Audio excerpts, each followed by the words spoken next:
Welcome back. तो ये हमारा लेक्चर थर्ड होगा, लेक्चर थर्ड। और इस लेक्चर में हम लोग कोशिश करेंगे कि हम लोग ये चैप्टर वाइंड अप करें।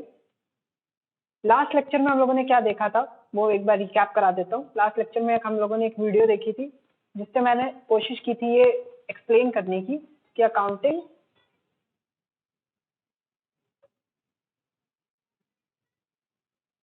साइकिल क्या होती है।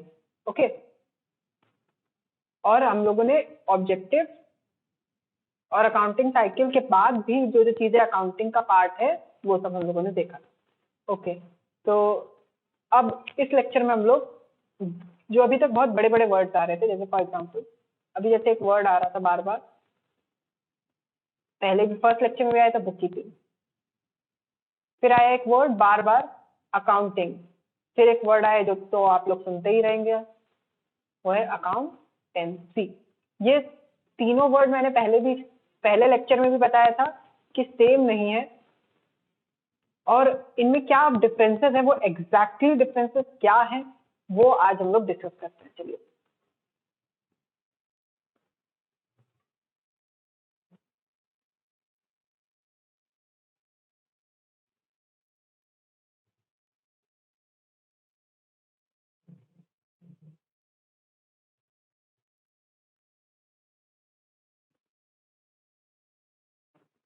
सबसे पहले आते हैं बुक कीपिंग। तो बुक कीपिंग क्या कहता है? बुक कीपिंग एक बहुत ही बेसिक लेवल होता है, बेसिक लेवल, ठीक है, एक बहुत ही बेसिक लेवल होता है जहाँ पे हम लोग बेसिक लेवल पे क्या करते हैं, हम लोग रिकॉर्डिंग करते हैं। जैसे इसमें सबसे पहले क्या दिया है, सबसे पहले तो ऑब्वियसली रिकॉर्डिंग के लिए हम लोग आइडेंटिफाई करेंगे, ट्रांजेक्शन को आइडेंटिफाई करते हैं। फिर इसके बाद ये छोड़िए, main objective book keeping is to maintain a systematic record, ठीक है। और वही तो उसी, हाँ देखिए, अगर हम लोग तो अकाउंटिंग क्या है, अकाउंटिंग का मेन मकसद क्या है, समराइज करना जो बुक कीपिंग ने किया है। जो देखिए, ये दोनों ऐसा नहीं है कि एक चीज होगी, इन दोनों में से कोई एक चीजें होंगी, ऐसा नहीं है। बुक कीपिंग होगी फिर अकाउंटिंग होगी। तो बुक कीपिंग में जो हम लोगों ने काम किया, रिकॉर्डिंग का, आइडेंटिफिकेशन का, उन्हीं को समराइज करता है अकाउंटिंग। सेकेंड, इसको देखिए प्राइमरी स्टेज कहा जाता है, इसको सेकेंडरी स्टेज लिखा भी है। Accounting starts where book keeping end, जहां पे बुक कीपिंग हमने खत्म कर दिया, रख दिया, वहां पे उसके बाद से अकाउंटिंग स्टार्ट होती है। अच्छा, फाइनेंशियल, इसका मेन रीजन फाइनेंशियल पोजीशन ढूंढना है। इसका काम क्या है, सिस्टमैटिक रिकॉर्ड बनाना। अच्छा, बुक कीपिंग क्या एक रूटीन और क्लेरिकल जॉब होती है। जैसे आपके रोज रोज इनवॉइसेस आएंगे, बिल्स आएंगे, उसको रिकॉर्ड करना, बिल आए रिकॉर्ड करना, बिल आए रिकॉर्ड करना, ये बुक कीपिंग का फंक्शन है। वहीं पे अकाउंटिंग क्या है, एनालिटिकल होती है, जो कि मोस्टली हम लोग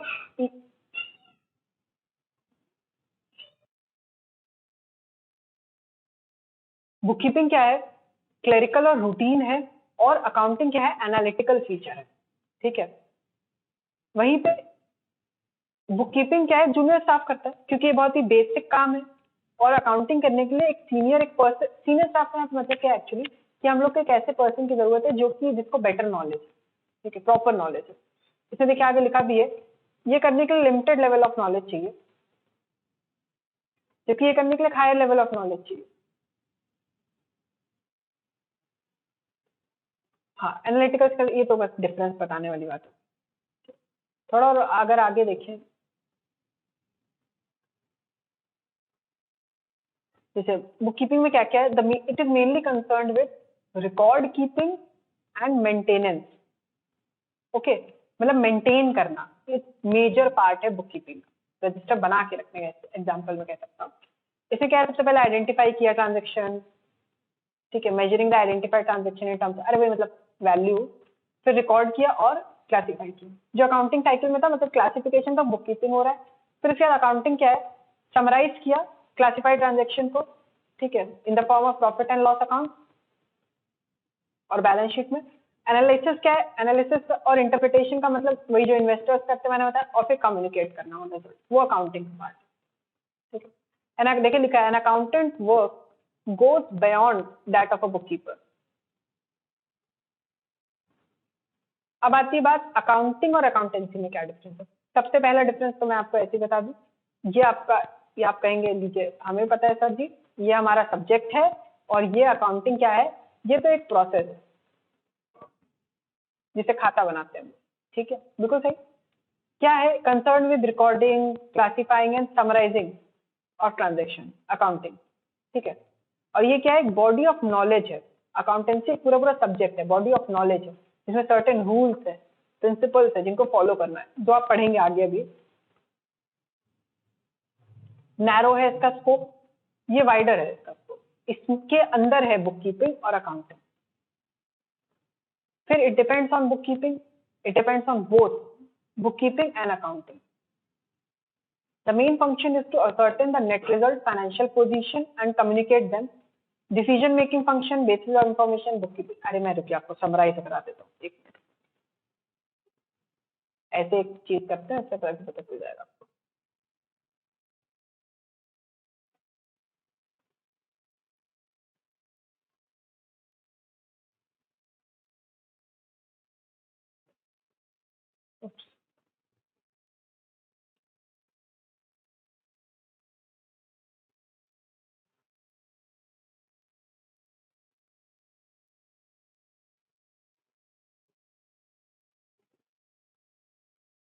अब अगर मैं कहूँ ये क्या है, सबसे ऊपर अकाउंटिंग, सबसे बड़ा, ठीक है। ये पिरामिड इसलिए बना है क्योंकि पिरामिड लेवल सिखाता है, ठीक है। फिर सेकंड नंबर पे अगर मैं कहूँ क्या है, सेकंड नंबर पे है हमारा अकाउंटिंग, ठीक है। और अगर अगर मैं कहूँ थर्ड नंबर पे क्या है, थर्ड नंबर पे हमारा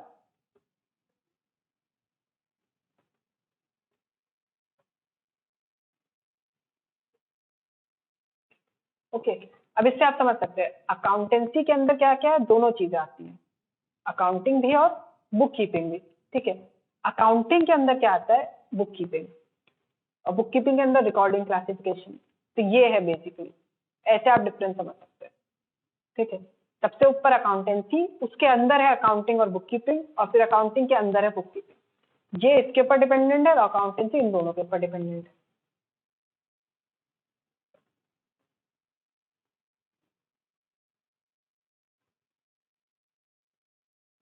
ये तो हो गया डिफरेंस। अच्छा हाँ, अगर आप कहीं पूछना चाहते हैं पेपर के पॉइंट ऑफ व्यू से, हाँ, तो इसको याद से याद करना इंपॉर्टेंट है, याद करना with basis of distinction, basis कहते हैं, सिर्फ बेसिस भी लिख सकते हैं, इट्स इंपॉर्टेंट, पेपर में आ जाता है अभी के लिए। अच्छा, टाइप्स ऑफ सॉफ्ट स्किल्स और अकाउंटिंग, बहुत ही जल्दी से मैं बताऊंगा, इसमें आपको बहुत ज्यादा इसके बारे में जानने की भी फिलहाल जरूरत नहीं। फाइनेंशियल अकाउंटिंग क्या होती है, फाइनेंशियल अकाउंटिंग बेसिक अकाउंटिंग होती है, जिसमें हम लोग फोकस रहता है हमारा सिस्टमैटिकली अकाउंटिंग जो करते हैं हम लोग, वही फाइनेंशियल अकाउंटिंग होती है, जो सीखेंगे अभी आप। कॉस्ट अकाउंटिंग, हाँ ये एक नई चीज है। कॉस्ट अकाउंटिंग क्या होता है, मैं अगर आप पूछें कब पढ़ेंगे तो मैं आपसे कह देता हूँ, ये आप लोग के अगर बीकॉम परस्यू करते तो बीकॉम में है, I guess second year, BCom के सेकेंड ईयर में होगा। और अगर आप लोग सीए करते हैं तो सीए इंटर के ग्रुप 1, सीए इंटर के ग्रुप 1 में होता है कॉस्ट अकाउंटिंग। होता क्या है, देखिए आज का टाइम बहुत जल्दी बताऊं तो आज का टाइम ऐसा है कि आप लोग ज्यादा अपना प्राइस नहीं बढ़ा सकते, सेल्स प्राइस, आप लोग को कॉस्ट कम करनी है, तो कॉस्ट कम करने के लिए कॉस्ट अकाउंटिंग करी जाती है। कॉस्ट अकाउंटिंग एक अलग तरीका होता है उसकी अकाउंटिंग करने का, प्लस उसका रूल्स एंड रेगुलेशन भी अलग होते हैं, अलग एक्ट है उसके लिए, अलग प्रोविजन का। मैनेजमेंट अकाउंटिंग, अच्छा मैनेजमेंट अकाउंटिंग क्या है, इसमें क्या होता है, हम लोग ये ध्यान देते हैं कि कैसे हम लोग बनाएं। देखिएगा, main purpose of management accounting to present the accounting information in such a way as to assist the management in planning and controlling. तो मैं थोड़ा जल्दी जल्दी पढ़ा रहा हूँ क्योंकि ये इतना बहुत ज्यादा कुछ ऐसे वैसे इंपॉर्टेंट रखने वाली चीज नहीं है, इसलिए बस है बुक में तो मैं बता दे रहा हूँ, ठीक है। अरे भाई, ratio analysis, budgetary control. Tax accounting, tax accounting क्या है, टैक्स अकाउंटिंग में क्या होता है, जब भी जैसे इनकम टैक्स, जैसे अभी इनकम टैक्स का ऑडिट आ रहा है 30 सितंबर, आप लोग गूगल भी कर सकते हैं, 30 सितंबर डेट है, तो उसमें क्या होता है, इनकम टैक्स अकाउंटिंग करनी होती है हम लोग को। इनकम टैक्स अकाउंटिंग में क्या होता है कि हम लोग अकाउंट्स बनाते हैं इनकम टैक्स के प्रोविजन के हिसाब से, उसमें लिखा है और हम लोग ये देखते हैं कि सही प्रॉफिट और उसके हिसाब से क्या बेसिकली प्रॉफिट एंड लॉस है, इनकम टैक्स के रूल्स के हिसाब से क्या प्रॉफिट एंड लॉस है ये देखते हैं, और फिर उसके बाद हम लोग कैलकुलेट, उसके बाद हम लोग इनकम टैक्स निकालते हैं, उसके बाद हम लोग इनकम टैक्स निकालते हैं। पहले का branch use for tax purposes, call tax for income tax, GST, पहले वैट एड भी होता था तो उसके हिसाब से भी बनता था। सोशल रिस्पॉन्सिबिलिटी सीएसआर के लिए होता है, सीएसआर वर्ड मैं आपको बताता हूँ क्या होता है, ये इसलिए होता है। सीएसआर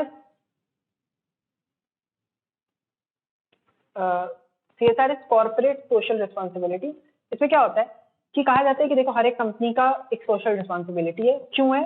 क्योंकि मतलब जो सोसाइटी है उसे लेबर प्रोवाइड कर रही है, रिसोर्सेज प्रोवाइड कर रही है, इंफ्रास्ट्रक्चर प्रोवाइड कर रही है, जगह प्रोवाइड कर रही है ना, नेचुरल रिसोर्सेज वो यूज कर रहा है जो कि सोसाइटी की है, तो उसके लिए उसकी कुछ रिस्पॉन्सिबिलिटी भी बनती है, उसी को कहते हैं सोशल रिस्पॉन्सिबिलिटी अकाउंटिंग। ठीक है, social process of identifying, measuring and communicating the contribution of business to the society। ठीक है, होता है इसमें इसमें इसके भी लॉ है, कंपनीज एक्ट में इसके भी लॉ है कि कितना क्या क्या सीएसआर करना है, सोशल रिस्पॉन्सिबिलिटी करनी ही करनी, कंपल्शन है कंपनीज के लिए, लिखा हुआ है उसमें, मतलब उसमें लिख के दिया है कि ये अगर करेंगे तो सोशल रिस्पॉन्सिबिलिटी है, ऐसा नहीं जो मन में आए करिए, नहीं, जो हमने बताया वो करना पड़ेगा, उसमें है कई सारे उसमें एक्टिविटीज। अच्छा, अब आती है यूजर्स ऑफ अकाउंटिंग। बहुत सिंपल है, 2 मिनट में समराइज कर दूंगा।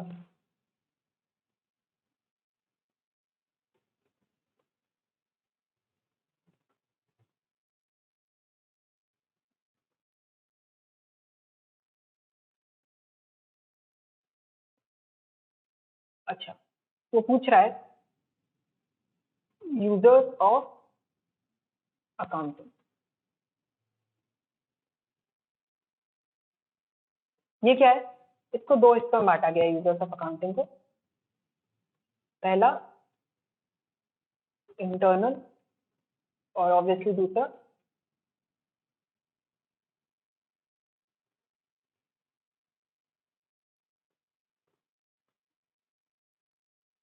है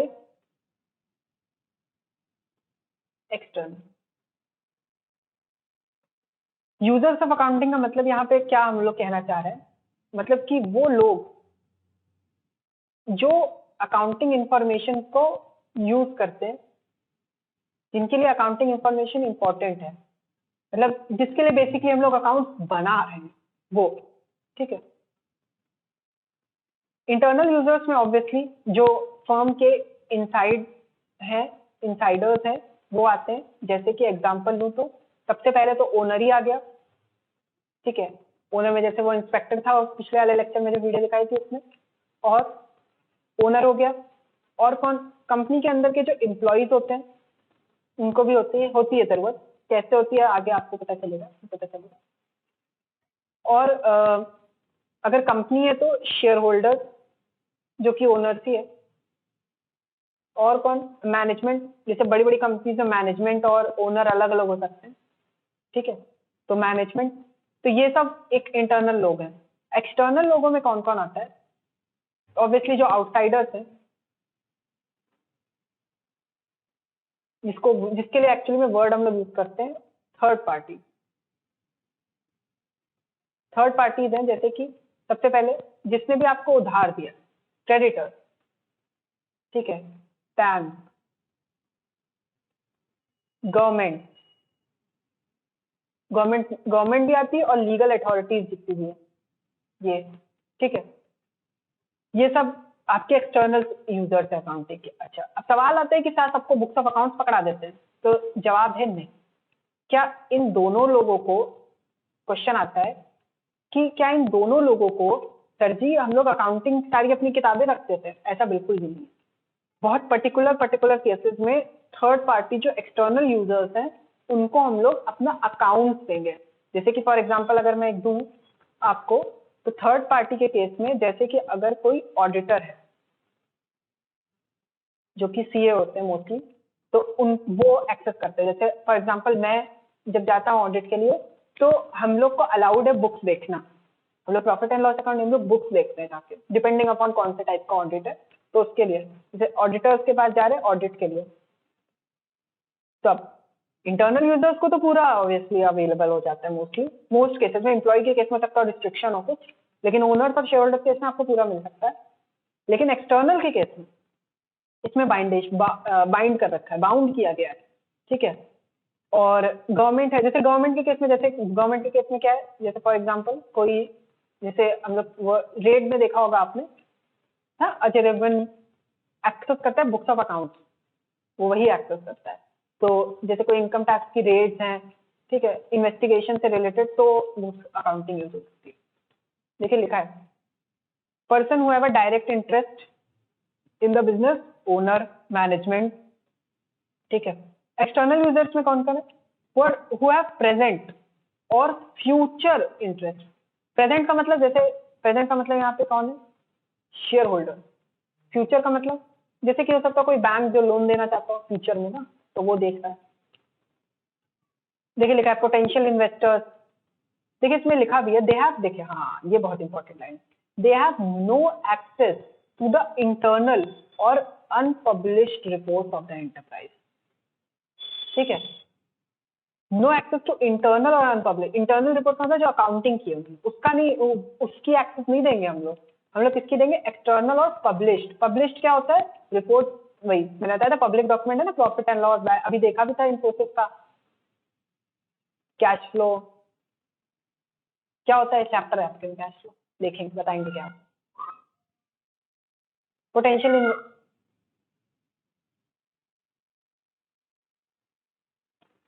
अच्छा कौन कौन है एक्सटर्नल इन्वेस्टर? हाँ पोटेंशियल, ये भूल गया था मैं, पोटेंशियल इन्वेस्टर्स। एग्जाम्पल हमारे फेवरेट, हम सबके फेवरेट, मतलब मेरे तो फेवरेट है, वॉरेन जी। वैसे रॉबर्ट कियोसाकी भी है इन्वेस्टर, काफी अच्छे, उनकी बुक है एक, रिच डैड पुअर डैड। उन्होंने मुझे पैसे नहीं दिए बोलने के लिए। रॉबर्ट नाम है, जो मैंने बहुत ही गंदे से लिखा है, रॉबर्ट कियोसाकी नाम। शॉर्ट टर्म क्रेडिटर्स वो भी देखते हैं, हाँ देख सकते हैं, क्रेडिट वर्दिनेस जानने के लिए कि दे रहे हैं तो पैसा ऐसा नहीं फंस जाएगा। लॉन्ग टर्म क्रेडिटर्स, एम्प्लॉइज को इसमें जानना है, देखे लेकिन assess the ability of the business to pay higher wages and bonus.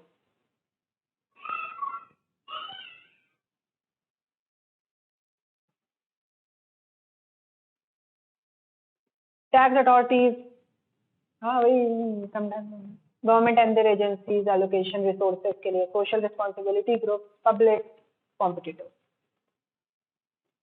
Public information है तो कॉम्पिटिटर्स भी देख सकते हैं ऑब्वियसली। और ऐसा नहीं है ये पब्लिक इंफॉर्मेशन आप लोग ये मत सोचिए कि कंपनी अपनी खुशी से करती है, ठीक है।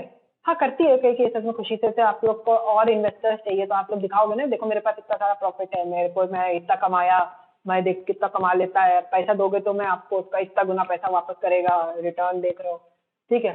तो उसके लिए आप कर सकते हो, लेकिन ऑब्वियसली अब जैसे कॉम्पिटिटर भी देख सकते हैं ना, फिर उनको पता चल जाएगा, तो इसीलिए अकाउंटिंग नहीं करते। उन्हें ये नहीं पता कि कहाँ क्या एलोकेशन हो रहा है उन्हें, लेकिन ये पता है कि भाई इससे प्रॉफिट हुआ उनको इस डिपार्टमेंट से। इंटरनल कोई खबर इसीलिए नहीं पब्लिक है, लॉ है पब्लिक होने का। अच्छा एडवांटेजेस बहुत क्विकली देखते हैं। एडवांटेजेस, हेल्पफुल इन मैनेजमेंट, जैसे कि वो जो जो कौन थे हमारे इंस्पेक्टर साहब उस वीडियो में पिछले लेक्चर की, तो उनको मैनेजमेंट करने में आसानी हो रही थी, प्लान करने में हेल्पफुल होता है बहुत ऑब्वियसली। आपको पता है कि क्या क्या है आपके पास, कैसे पिछला साल का परफॉर्मेंस थी, उस हिसाब से आप प्लानिंग कर सकते हो। डिसीजन मेकिंग प्रोसेस में बहुत हेल्पफुल होता है ऑब्वियसली। ये सब कुछ समझा, आप लोग इसमें समझ सकते हैं, खुद ही रीड करिएगा खुद ही समझ में आ जाएगा, इसलिए नहीं थोड़ा थोड़ा कर रहा हूँ। हाँ ये इंपॉर्टेंट है, complete and systematic recording regarding profit और लॉस। हाँ मेन बात, बिजनेस तो है ही प्रॉफिट के लिए, तो पता चल जाता है प्रॉफिट हुआ कि लॉस हुआ। फाइनेंशियल पोजीशन, ये वर्ड तो याद ही कर लीजिए आप लोग, हम आपको बताएं, ये जो वर्ड है ये आप रख लीजिए, ये बहुत आएगा। एडवांटेजेस में ये वर्ड बहुत यूज होता है, to ascertain the financial position. Comparative study, accounting नहीं होगी तो पता कैसे चलेगा कि अगर आपको जैसे कि दो कंपनीज के बीच में इन्वेस्टर और कंपैरेटिव स्टडी करनी है तो कैसे पता चलेगा, अकाउंटिंग नहीं होगी तो गैस थोड़ी ना करोगे है। तभी पैसा डूब जाता है शेयर मार्केट में, जो गेस करते हैं। टैक्स लायबिलिटी, लीगल मैटर्स में एविडेंस होता है obviously. Facilitate sale of business, कभी कभी बिजनेस बेचा ही जाता है ना, कंपनी बेचने के लिए अकाउंटिंग चाहिए होगी, तभी तो वैल्यू निकाल पाओगे बिजनेस की। Help in raising loan, bank मांगता है, बैंक के पास लोन लेने जाओ, बुक्स ऑफ अकाउंट्स मांगेगा, ITR मांगेगा जो कि होता है इनकम टैक्स का return. Helpful in partnership account, मैंने फालतू की बातें लिखी। अच्छा नहीं, अच्छी बात है। डिटेक्शन ऑफ एरर, अच्छा कैसे डिटेक्ट होता है, एग्जांपल दूं? हर्षद मेहता याद है? ये देखिए यहाँ क्या हो रहा है, एवरेस्ट बना के रखा हुआ। कॉफी नहीं सर, वो मैं कॉफी पी के आ रहा हूँ। अरे 500 करोड़ के चेक लेके आए हैं, आए हैं ना? तो 100 रुपए की कॉफी में क्यों शर्माते हैं भाई? इतने छोटे अमाउंट को आपने अपने दिमाग में माउंट एवरेस्ट बना के रखा हुआ। मेरे लिए सब अमाउंट छोटा है भाई। अरे कुछ दिन में पैसा मिल जाएगा तब एंट्री भी कर लेना। देखिए अमाउंट बड़ा है, प्रॉफिट भी बड़ा होना चाहिए। आपकी वाइफ के नाम पे कुछ शेयर ले लूंगा, चलेगा?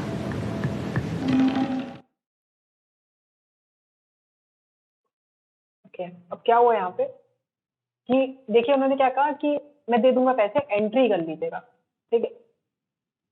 उस अकाउंटिंग की वजह से ही हर्षद मेहता वाला स्कैम एक्चुअली पता चला। अगर अकाउंटिंग नहीं हो रही थी तो कभी पता भी नहीं चलता। अकाउंटिंग में ही डिस्क्रिपेंसी आ गई, जैसे उसमें 100 रुपए की डिस्क्रिपेंसी आई थी, बिल्कुल वैसे ही 500 करोड़ की डिस्क्रिपेंसी आ गई थी। लिमिटेशन क्या है? ऑब्वियसली पर्सनल जजमेंट फंसा देते हैं कभी कभी मामला, जैसे कि भाई साहब का पर्सनल जजमेंट था, अकाउंटिंग नहीं की, स्कैम हो गया। हाँ, क्योंकि ह्यूमन है तो पर्सनल जजमेंट इज प्रॉब्लमैटिक। एक और है रीजन कि सबके जो नॉलेज का लेवल होता है और नॉलेज की इंटरप्रिटेशन होती है पर्टिकुलर लॉ की या प्रोविजन की, वो डिफरेंट होती है। उसकी वजह से क्या होता है, कभी कभी डिफरेंट तरीके से अकाउंटिंग हो सकती है। हो सकता है दोनों तरीके सही हो सकता है एक तरीका सही हो, एक तरीका गलत हो। लिखा है is yet an exact science, an accountant has to exercise his personal judgment also in respect of various items. ठीक है, जैसे अब लिखा है डेप्रिसिएशन, सॉरी ऐसे समझ लीजिए दो लोग हैं, दोनों अब डिफरेंट क्लैश कर सकते हैं। क्योंकि किसी ने कुछ पढ़ाई की, किसी ने कुछ पढ़ाई की, क्योंकि एग्जैक्टली एकदम चीजें नहीं बताई जाती। कहीं कहीं पर क्लासिफिकेशन जब होता है या समराइजेशन होता है तब भी थोड़े थोड़े टेक्निकल डिफरेंसेस आते हैं based on accounting concept and convention. हाँ ये इंपॉर्टेंट है। क्या है कि यहाँ पे कई सारे अजम्पशंस और कॉन्सेप्ट हैं जो कि बनाए गए ओवर द टाइम। तो फाइनेंशियल पोजीशन जो डिस्क्लोज हो सकता है पूरी तरह से रियलिस्टिक ना हो, ठीक है, अजम्पशन की वजह से ऐसा होता है कभी कभी, क्योंकि अजम्पशन डिफरेंट हो सकते हैं ना। अजम्पशन जरूरी नहीं लॉन्ग रन में वही अजम्पशन चले। हाँ अब इनकम्प्लीट इन्फॉर्मेशन, अच्छा हाँ, अकाउंटिंग स्टेटमेंट ऑल दो इन्फॉर्मेशन देते हैं लेकिन सब कुछ नहीं बताते बिजनेस के बारे में। जैसे अमेजोन के अगर आप अकाउंट्स देखो कहोगे अरे तो लॉस में है, लेकिन आपको ही पता है, हमें ही पता है अमेजोन बहुत बड़ी कंपनी है, तो ये इनकम्प्लीट इन्फॉर्मेशन। क्वालिटेटिव इन्फॉर्मेशन, हाँ हो सकता है कि एक फर्म जो कि बहुत अच्छी हो, कहाँ से, अकाउंट्स के मामले में, बट उसका वर्किंग इन्वायरमेंट बहुत गंदा है, आप वहाँ काम नहीं कर सकते, तो क्वालिटेटिव इन्फॉर्मेशन नहीं, सिर्फ quantitative information based on historical cost. हाँ बिल्कुल, जो बुक्स में एंट्री हो रखी है या जो वैल्यू है वो पुरानी वैल्यू है ना, जब खरीदा था तब की डाली गई थी, तो अब वो हिस्टोरिकल कॉस्ट होगी ना, ओरिजिनल कॉस्ट इसको वर्ड यूज करें। इसमें चेंज जो हो रहा है प्राइस लेवल में वो थोड़ी ना इफेक्ट लगाते हैं हम लोग, लगा भी नहीं पाओगे।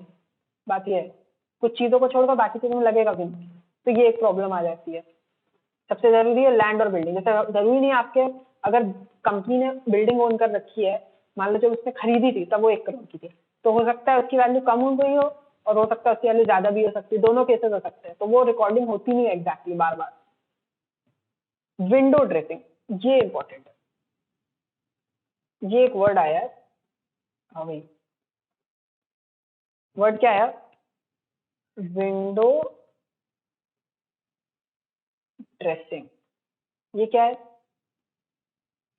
बच्चे कहेंगे खिड़की कपड़ा वपड़ा पहनाना खिड़की को, तो मैं कहूंगा बिल्कुल नहीं। विंडो ड्रेसिंग क्या होता है? अकाउंट्स को अच्छा बना देना।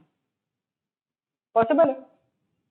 बेसिक एक सिंपल वर्ड में बोलूं, अकाउंट्स को अच्छा बनाना। जबकि वो अच्छे हैं नहीं। हो जाता है, कभी कर सकते हैं हम, जिसको अकाउंटिंग की अच्छी नॉलेज है वो कर सकता है। गलत होता है, गलत इंफॉर्मेशन आती है इससे। विंडो ड्रेसिंग इसी को कहते हैं, दिखाते हैं। Window dressing refers to the practice of manipulating account so that the financial statement में डिस्क्लोज। फोरकास्टिंग के साथ प्रॉब्लम क्या है, ये अनसूटेबल है बहुत फोरकास्ट करने के लिए। क्यों? क्योंकि एक रिकॉर्ड है सिर्फ पास्ट इवेंट्स का। कंटिन्यूस जो चेंजेस हो रहे हैं ना, वो अब जैसे कोविड हुआ तो कोविड थोड़ी ना उसमें रिकॉर्ड कर दोगे तुम बिजनेस में, अकाउंटिंग में कोरोना ऐसे थोड़ी ना कुछ रिकॉर्डिंग होती। इसकी वजह से जो आप अगर कोशिश करें, ऑल्दो एक बहुत ही क्रूड फॉर्म मिल सकता है आपको इन्फॉर्मेशन का।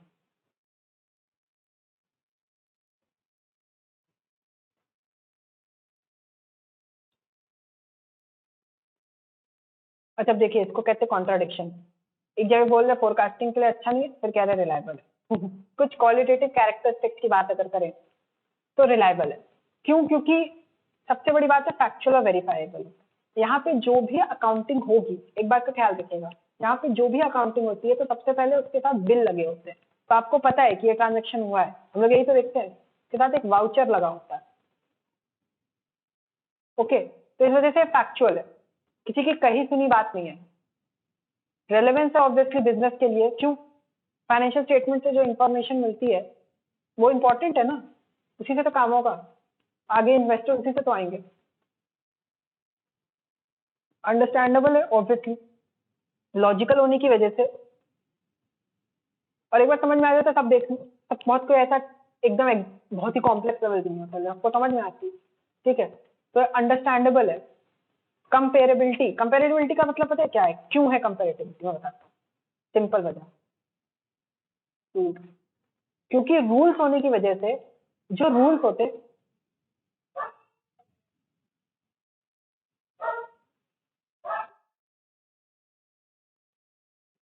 कंपेरेटिबिलिटी क्यों है? मैंने बताया रूल्स की वजह से। कंपेरेटिबिलिटी इज वेरी यूजफुल। पता है क्यों कंपेरेटिवली बहुत यूजफुल है? अगर आप दो कंपनी के अकाउंट को कंपेयर ही नहीं कर पाओगे तो क्या फायदा अकाउंट बनाने का? इन्वेस्टर तो बैठा ही रह जाएगा, है कि नहीं? इस वजह से बिल्कुल सही। The financial statement should contain the figures of the previous year. और एक और बात, इसमें आप ऐसा, क्योंकि एक पर्टिकुलर फॉर्मेट है, पर्टिकुलर रूल्स हैं करने के लिए, इसकी वजह से आप लोग पिछले साल का भी डेटा आराम से कंपेयर कर सकते हो इस साल के डेटा से, और आने वाले और जो पिछले साल आ चुके हैं, पीछे के जो साल है उनसे भी कंपेयर कर सकते हो। छोटे मोटे बहुत माइन्यूट से चेंजेस हुए होंगे तो हुए होंगे, लेकिन आराम से आप कंपैरिजन कर सकते हो पास्ट परफॉर्मेंस के साथ। ना केवल ये, आप दूसरे फर्म्स के साथ भी बड़े आराम से इसको कंपेयर कर सकते हो। Faithful presentation, true and fair view, ये हमारे ऑडिटिंग का सबसे बड़ा पार्ट होता है, ट्रू एंड फेयर व्यू। इसका मतलब क्या है? ट्रू एंड फेयर व्यू का मतलब ये होता है, ट्रू एंड फेयर व्यू जो है बहुत ही इंपॉर्टेंट होता है हमारे लिए, ऑडिटर्स के लिए भी। ट्रू एंड फेयर व्यू का मतलब क्या है?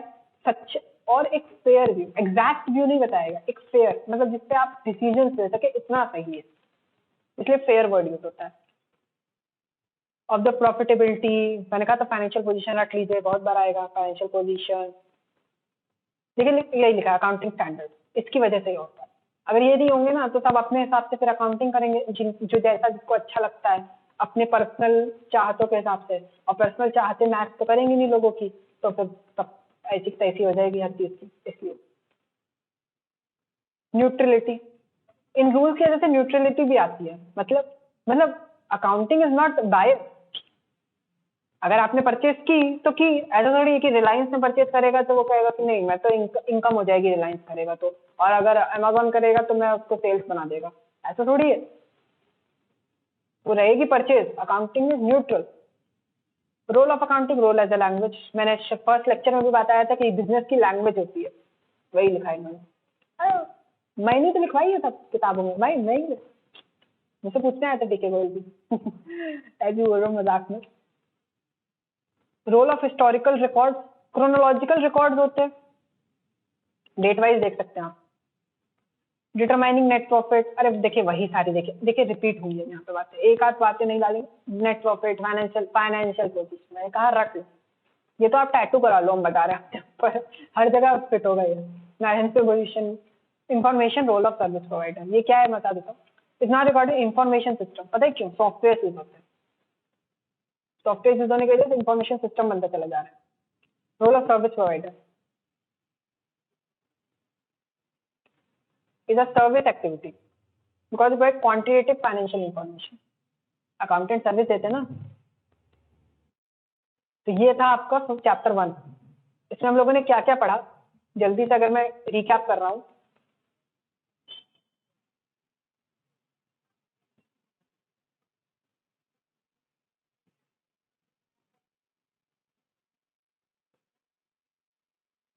नहीं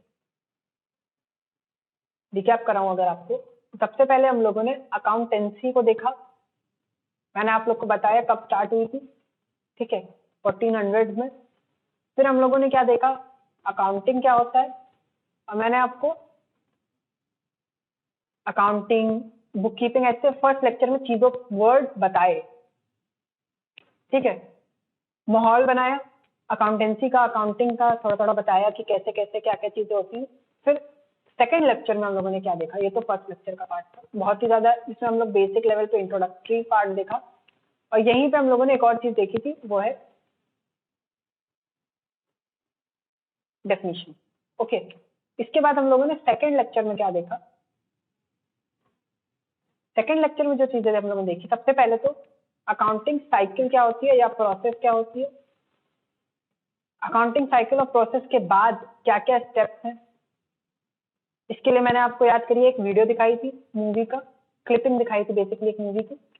फिर इन स्टेप्स को जानने के बाद हम लोगों ने आगे और देखा कि कैसे कैसे अकाउंटिंग की हम लोग डिफरेंट डिफरेंट बुक्स बनाते हैं और रिकॉर्डिंग करते हैं, क्लासिफिकेशन करते हैं। फिर इसके बाद आज के लेक्चर में हम लोगों ने स्टार्ट किया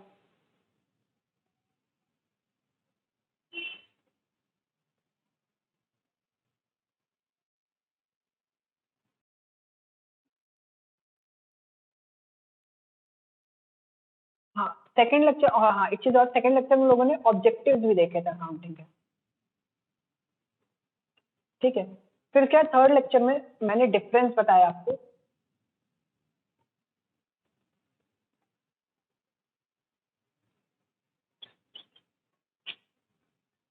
मैंने आपको डिफरेंस बताया अकाउंटिंग, बुक कीपिंग और अकाउंटेंसी में। फिर हम लोगों ने आगे और इसके बारे में हम लोगों ने देखा, हम लोगों ने डिफरेंट टाइप्स ऑफ अकाउंटिंग देखी, जिसमें cost accounting, financial accounting, tax accounting, ये सब शब्द है। फिर हम लोगों ने देखा यूजर्स कौन कौन होते हैं, यूजर्स को दिखाऊं अगर मैं, ये देखिए हम लोगों ने देखा था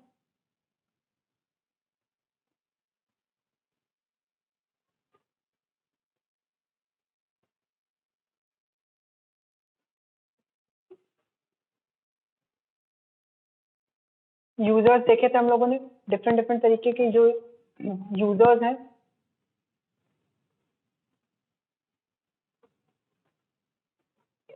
यूजर्स ऑफ अकाउंटिंग देखे थे हम लोगों ने, ठीक है, इंटरनल एक्सटर्नल। एडवांटेजेस देखे, डिसएडवांटेजेस देखे हम लोगों ने आज के लेक्चर में। हम लोगों ने और क्या देखा, एडवांटेजेस, डिसएडवांटेजेस जो जो है, ठीक है, और हम लोगों ने इसको फाइनलाइज किया, रैप अप किया। तो ये था आपका चैप्टर पूरा, नीड एंड ऑब्जेक्टिव। और अभी तो बस आप लोगों ने बहुत ही इंट्रोडक्टरी चैप्टर है, आप लोगों ने सिर्फ जाना है, टर्म्स थोड़े थोड़े आप लोग फेमिलियर हुए होंगे। नेक्स्ट चैप्टर आप लोग का जो है वो मैं आपको बताता हूँ, उसके बारे में हल्का सा बिल्कुल बता देता हूँ कौन सा है।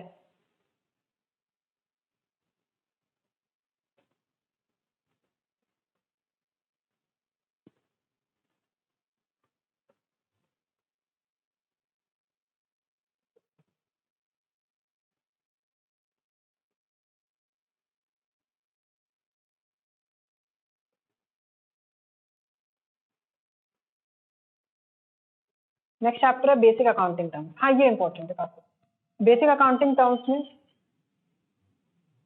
बेसिक अकाउंटिंग टर्म्स में आप लोग को जो डिफरेंट डिफरेंट मैंने अभी भी टर्म्स नहीं यूज किए, जैसे क्रेडिटर, एसेट, लायबिलिटी,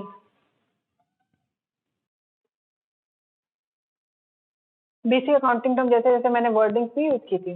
ये इंटरेस्टिंग चैप्टर, मजा आएगा। उसमें और आपकी नॉलेज है, क्रेडिटर, एसेट, ये वर्ड्स क्या हैं ये पता चलेगा आपको। फिर अकाउंटिंग प्रिंसिपल्स हैं जो कि ऑब्वियसली बहुत इंपॉर्टेंट है, इसी के ऊपर बेस्ड है पूरी अकाउंटिंग। फिर process and bases of accounting, ये सब करेंगे। फिर आप यहाँ से आप अगर आप जानना चाहते हैं तो यहाँ से इस चैप्टर से आप लोग का न्यूमेरिकल पोर्शन स्टार्ट होगा। मतलब कॉपी किताब की जरूरत आपको इस पोर्शन से पता चल जाए, अकाउंटिंग पोर्शन न्यूमेरिकल। यहाँ से आपका न्यूमेरिकल पोर्शन स्टार्ट होगा और फिर न्यूमेरिकल ही न्यूमेरिकल है। कुछ दो चार बीच में थ्योरी के सब्जेक्ट आएंगे, जैसे ये थ्योरी है, वो सब सिर्फ समझाने के लिए।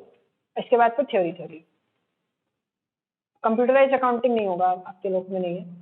अगर आप लोग ऑप्ट करेंगे तो होगा, मे बी हो।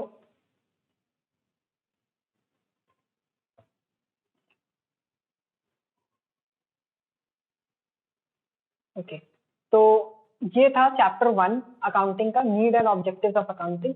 अगर आप लोग को ये लेक्चर्स अच्छे लगे और आप लोग को पढ़ाने का स्टाइल भी अच्छा लगा हो तो प्लीज लाइक कीजिएगा वीडियो को, सब्सक्राइब कीजिएगा और कमेंट कीजिएगा। और कमेंट सेक्शन में मुझे ये बताइए कि आप लोग को नेक्स्ट यही सेकंड चैप्टर ही जानना है या फिर आप लोग को कोई और चैप्टर भी जानना है, अकाउंटिंग इक्वेशन से पढ़ना है या जनरल पढ़ना है।